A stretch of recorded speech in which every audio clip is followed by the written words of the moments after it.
Right. So welcome to group సెడా. Competitive ఎగ్జామినేషన్స్లో మీకు అందరికీ తెలుసు అర్థమెటిక్, రీజనింగ్, దాంతోపాటు ప్యూర్ మ్యాథ్స్ అంశాలు కూడా కీలకమైన భూమిక పోషిస్తాయి. దాంట్లో భాగంగా ఈరోజు ప్యూర్ మ్యాథమెటిక్స్లో భాగంగా మనం డిస్కస్ చేయబోతున్నటువంటి టాపిక్ పేరు వచ్చేసి క్షేత్రమితి అండి. ఈ క్షేత్రమితి అనేది యూజువల్గా for whatever the examination, అది ఏ విధమైనటువంటి ఎగ్జామినేషన్ అయినప్పటికీ డెఫినెట్గా దీంట్లో నుంచి గుడ్ నెంబర్ ఆఫ్ క్వశ్చన్స్ రావడానికి ఆస్కారం ఉంటుంది.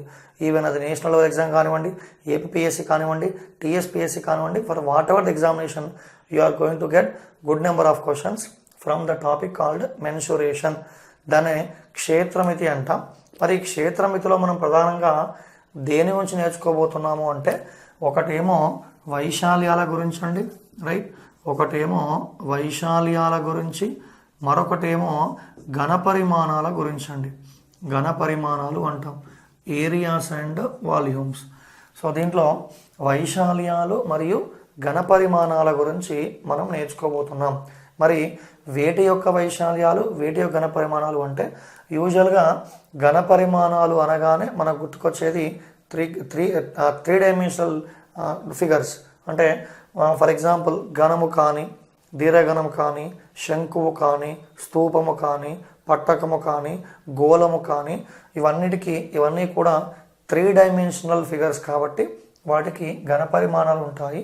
ఒకవేళ టూ డైమెన్షనల్ ఫిగర్స్ అంటే త్రిభుజాలు కానీ, చతుర్భుజాలు కానీ, వృత్తాలు కానీ, ఓకే, కంకణ వైశాల్యం అనేటువంటి అంశాలు. సో వీటికి ఏముంటుంది అంటే మనకి వైశాల్యాలకు సంబంధించిన భావన, ఆ కాన్సెప్ట్స్ అనేవి నేర్చుకుంటూ ఉంటాం. సో కాబట్టి మనం దీంట్లో ముందుగా వైశాల్యాలకు సంబంధించినటువంటి భావనను నేర్చుకుందాం.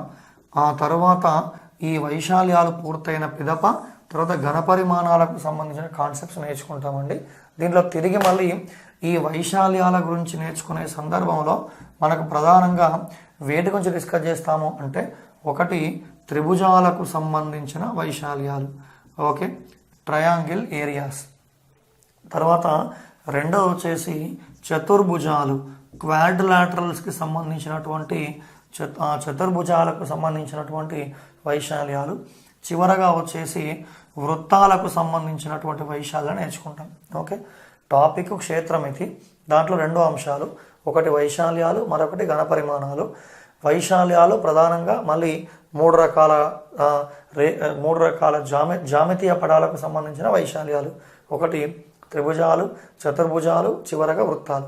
సో దీన్ని కూడా ఎలా డిస్కస్ చేయబోతున్నాము అంటే, సపరేట్గా త్రిభుజాలకు సంబంధించిన క్వశ్చన్స్ ఒకసారి, చతుర్భుజాలకు సంబంధించిన క్వశ్చన్స్ మరొకసారి, అంటే త్రిభుజాల యొక్క ఫార్ములాసు, వాటి యొక్క క్వశ్చన్స్, చతుర్భుజాల యొక్క ఫార్ములాసు, వాటి యొక్క క్వశ్చన్స్, చివరగా వృత్తాల యొక్క ఫార్ములాసు, వాటి యొక్క క్వశ్చన్స్.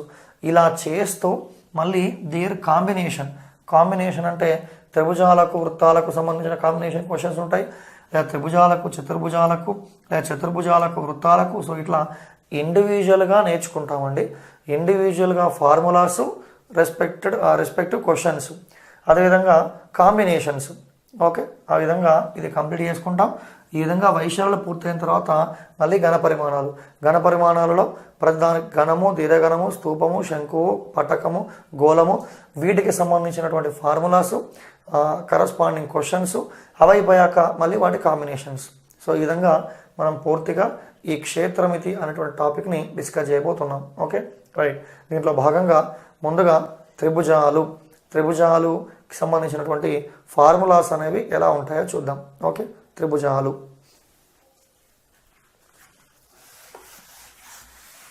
యూజువల్గా మనకు రేఖాగణితములో త్రిభుజాల యొక్క ధర్మాలు డిస్కస్ చేసే సందర్భంలో త్రిభుజాలనే ప్రధానంగా 6 రకాలుగా ఉంటాయండి.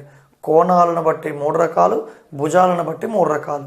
సమబాహు త్రిభుజం, సమద్విబాహు త్రిభుజం, లంబకోణ త్రిభుజం, అల్పకోణ త్రిభుజం, లంబకోణ త్రిభుజం, తర్వాత అధిక కోణ త్రిభుజం అని చెప్పేసి ఈ విధంగా ఉంటాయి. ప్రతి డయాగ్రామ్కి యూజువల్గా ఫార్ములా ఎగ్జిస్ట్ కావాలని ఏముండదు.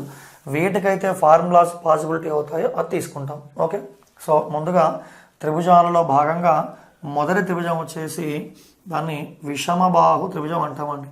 విషమబాహు త్రిభుజం పేరులోనే ఉందండి, విషమబాహు త్రిభుజం. విషమబాహు అంటే ఆ భుజాలన్నీ విషమంగా అంటే వేరువేరుగా ఉండాలి. ఓకే, బాహు అంటే భుజాలు, విషమ బాహు త్రిభుజం, వేరువేరు భుజాలు కలిగినటువంటి కొలతలు కలిగినటువంటి త్రిభుజం యొక్క వైశాల్యం అనేది ఎలా ఉంటుందో డిస్కస్ చేయబోతున్నాం.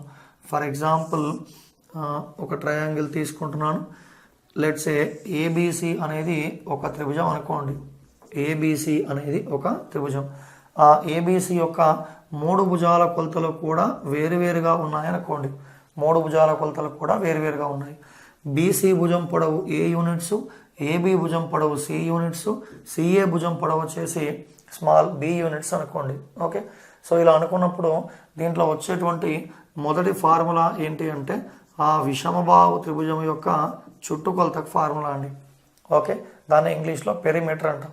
చుట్టుకొలత పేరులో ఉందండి, చుట్టూ ఉండే కొలతని చుట్టుకొలతగా భావిస్తాం. కాబట్టి సో చుట్టుకొలత విషమబాహు త్రిభుజం యొక్క చుట్టుకొలతకు ఫార్ములా వచ్చేసి ఏబి భుజం పొడవు ప్లస్ బీసీ భుజం పొడవు ప్లస్ సిఏ భుజం పొడవు, చుట్టూ ఉండే కొలత. కాబట్టి దాని యొక్క చుట్టుకొలతకు ఫార్ములా వచ్చేసి A plus B plus C యూనిట్స్గా తీసుకుంటాం. A plus B plus C units. అవి సెంటీమీటర్సే ఉండొచ్చు, మీటర్సే ఉండొచ్చు, ఏదైనా ఉండవచ్చు.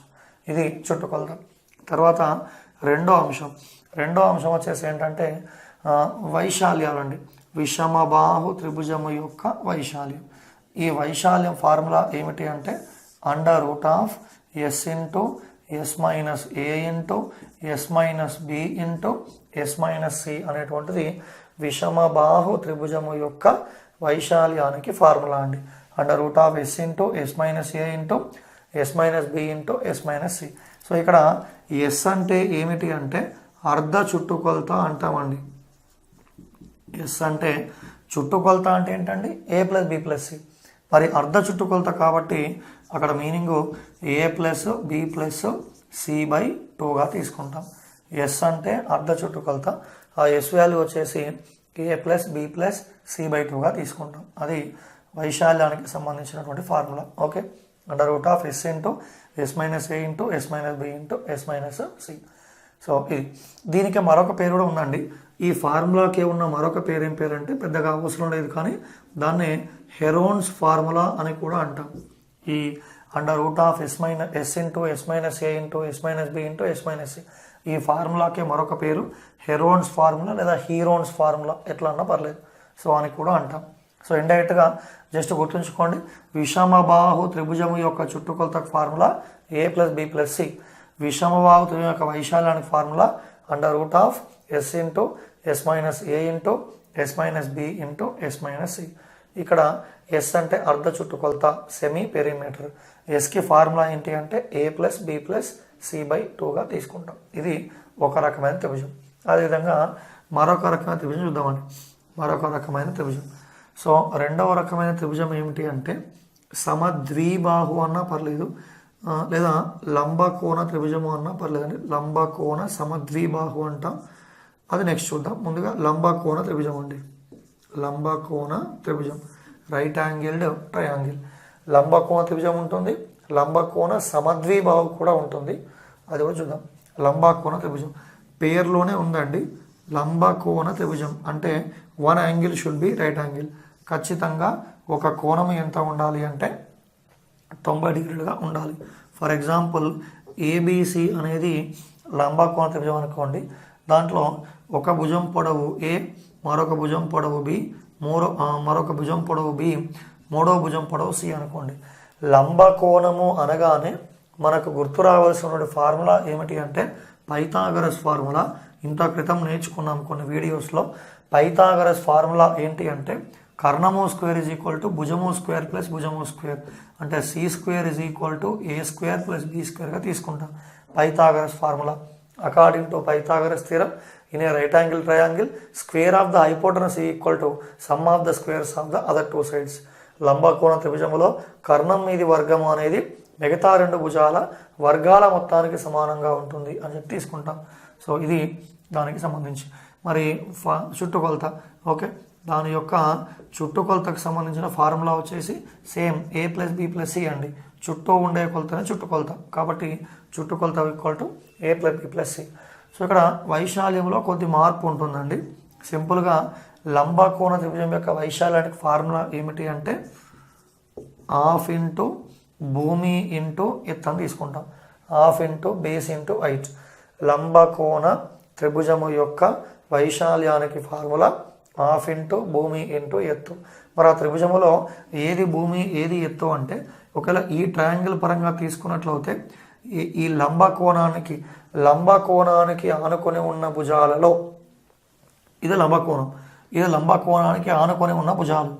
లంబకోణానికి ఆనుకొని ఉన్న భుజాలలో ఏదో ఒక భుజాన్ని భూమిగా మరొక భుజాన్ని ఎత్తుగా పరిగణించవచ్చు. అంటే ఫర్ ఎగ్జాంపుల్ ఇది భూమి అనుకున్నాను అనుకోండి, ఇది ఏమవుతున్నప్పుడు ఎత్తు అవుతుంది. లేదా దీన్ని నేను భూమిగా భావించాను అనుకోండి, ఇది ఏమవుతుందండి ఎత్తుగా భావించవచ్చు. అంటే ఇండైరెక్ట్గా ఇది భూమి ఇది ఎత్తు అని చెప్పడానికి ఏం లేదు. ఎనీవన్ లంబకోణానికి ఆనుకొని ఉన్న ఈ రెండు భుజాలలో ఒక భుజాన్ని భూమిగా పరిగణిస్తే మరొక భుజాన్ని ఎత్తుగా పరిగణించాల్సి ఉంటుంది. Okay right. సో కాబట్టి ఆ ట్రయాంగిల్కి అప్లై చేసినట్లయితే హాఫ్ ఇంటూ ఏ ఇంటూ బిగా తీసుకుంటామండి. సింపుల్గా భూమి ఇంటూ ఎత్తును గుర్తుంచుకోండి. ఇది లంబకోణ త్రిభుజం యొక్క వైశాల్యానికి సంబంధించిన ఫార్ములా. తర్వాత ఒకవేళ ఇట్లా అనుకోండి, లంబకోణ సమద్విబాహు త్రిభుజం అంటే లంబకోణ సమద్విబాహు త్రిభుజం, రైట్ యాంగిల్డ్ ఐసోసెలస్ ట్రయాంగిల్, లంబకోణ సమద్విబాహు త్రిభుజం. అక్కడ మూడు భుజాలు వేరువేరుగా ఉన్నాయి, ఇక్కడ రెండు భుజాలు సమానంగా ఉండాలి. ఓకే, లంబకోణము చేస్తూ రెండు భుజాల కొలతలు సమానంగా ఉండాలి. ఫర్ ఎగ్జాంపుల్ ఈ భుజము సమానంగా ఉన్నాయి అనుకోండి. ఏబిసి అనేటువంటిది ఒక లంబకోణ త్రిభుజం.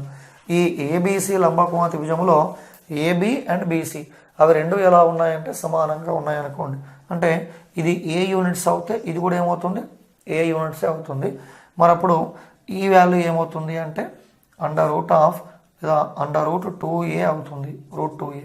లేదా మీరు ఇక్కడ ఈ ప్రీవియస్ డయాగ్రామ్ చూడండి, ఈ ప్రీవియస్ డయాగ్రామ్లో కూడా c² ఈక్వల్ టు ఏంటి a² + b². ఒకవేళ క్వశ్చన్లో మరి c వాల్యూ ఎంత అని అడిగితే √a² + b² అని కూడా చెప్పాల్సి ఉంటుంది ప్రీవియస్ డయాగ్రామ్లో. ఓకే, అదే పైథాగరస్ ఫార్ములా నుండి రైట్. సో అట్లాగే వచ్చింది ఇది కూడా a² + a² అంటే √a² + a², 2a². Okay, so కాబట్టి ఆ విధంగా √2 × a అనేది దానికి సంబంధించినటువంటి ఫార్ములాగా చెప్పవచ్చు. సో ఇది ఏంటండి లంబకోణ త్రిభుజానికి సంబంధించినటువంటి లంబకోణ సమద్విబాహు త్రిభుజానికి సంబంధించిన ఫార్ములా. మరి దీంట్లో చుట్టుకొలత, చుట్టూ ఉండే కొలతనే చుట్టుకొలత కదా.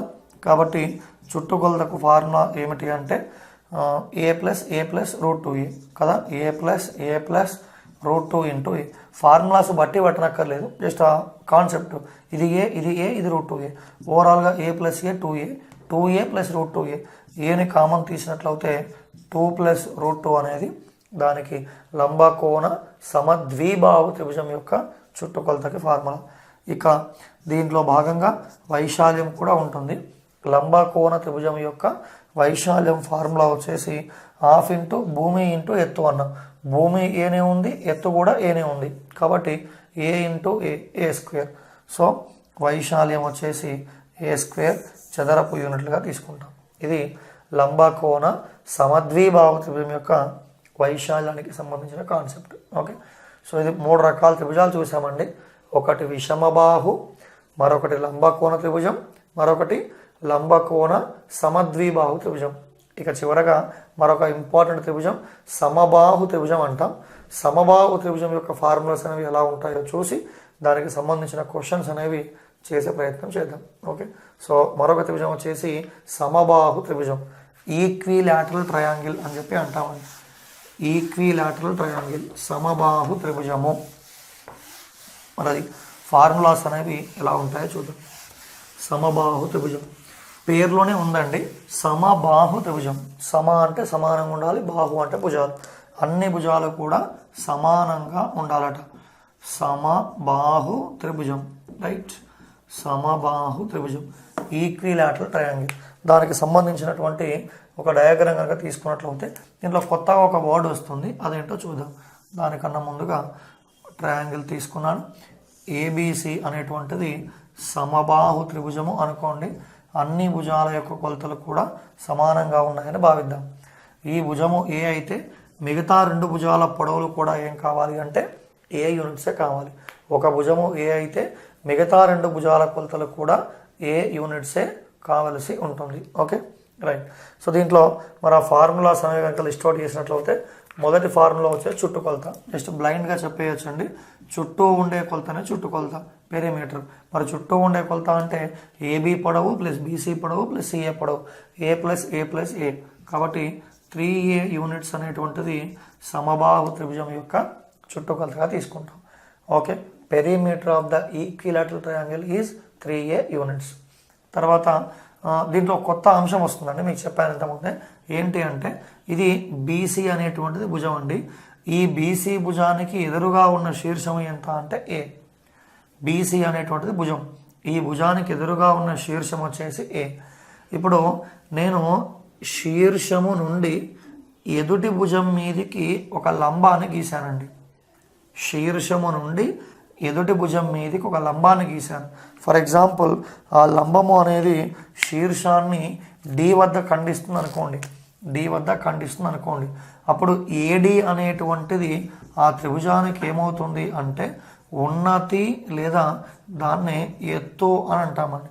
హైటు లేదా ఆల్టిట్యూడ్ అని చెప్పి అంటాం. ఓకే, సో కొత్తగా వచ్చే కాన్సెప్ట్ ఇది, అంటే కొత్తగా వచ్చేటువంటి కాన్సెప్ట్ కేవలం సమబాహు త్రిభుజంలో మాత్రమే వర్తిస్తుంది, ఉన్నతి లేదా ఎత్తు. కాబట్టి అది కూడా మనం ఫైన్ చేయాల్సి ఉంటుంది. సమబాహు త్రిభుజానికి ఉన్నతి లేదా ఎత్తు కూడా ఉంటుంది. ఆ ఉన్నతి లేదా ఎత్తుకు ఫార్ములా ఏమిటి అంటే √3/2 ఇంటూ ఏ యూనిట్స్ అండి. √3/2 ఇంటూ ఏ యూనిట్స్, అది సమబాహు త్రిభుజం యొక్క ఉన్నతి లేదా ఎత్తుకు ఫార్ములా. ఇక చివరగా సమబాహు త్రిభుజం యొక్క వైశాల్యాలకు సంబంధించిన ఫార్ములాస్. ఓకే, సమబాహు త్రిభుజం యొక్క వైశాల్యం ఫార్ములా ఏమిటి అంటే √3/4 ఇంటూ ఏ స్క్వేర్ చదరపు యూనిట్లు లేదా స్క్వేర్ యూనిట్స్గా తీసుకుంటాం. ఇది సమబాహు త్రిభుజము యొక్క వైశాల్యానికి సంబంధించినటువంటి formula. I hope you understood. దీంట్లో కొత్తగా వచ్చే కాన్సెప్ట్ ఉన్నతి, దానికి మరొక పేరు ఎత్తు అంటాం. మీరు ఈ రెండు కన్ఫ్యూజ్ కాకుండా, ఉన్నతి అంటే చిన్నగా ఉంటుంది, ఎత్తు అంటే పెద్ద కాన్సెప్ట్ కాబట్టి, వైశాల్యం అనేది బ్రాడ్ కాన్సెప్ట్ కాబట్టి పెద్ద విలువ, ఎత్తు అంటే సింగిల్ కాన్సెప్ట్ కాబట్టి చిన్న విలువ గుర్తుంచుకోవడం. ఫర్ ఎగ్జాంపుల్ √3/2నా, √3/4ఆ, ఏనా, ఏ స్క్వేరా అని ఇబ్బంది లేకుండా ఉన్నతి అంటే √3/2 ఇంటూ ఏ. వైశాల్యం అంటే బ్రాడ్ కాన్సెప్ట్ కాబట్టి పెద్ద విలువ √3/4 ఇంటూ ఏ స్క్వేర్గా గుర్తుంచుకోండి. సో ఇప్పుడు ఈ ఫార్ములాస్ని బేస్ చేసుకొని కేవలం త్రిభుజాల పైన బిట్స్ ఎలా ఉంటాయో చూద్దామండి. తర్వాత మళ్ళీ ఫర్దర్గా ఈ కాంబినేషన్స్, అవి రెండు మిశ్రమాలు చేసే సందర్భంలో త్రిభుజాలకు సంబంధించిన మరికొన్ని క్వశ్చన్స్ కూడా అక్కడ మనకు ఫ్రేమ్ అవుతాయి. Let's start the questions based on this.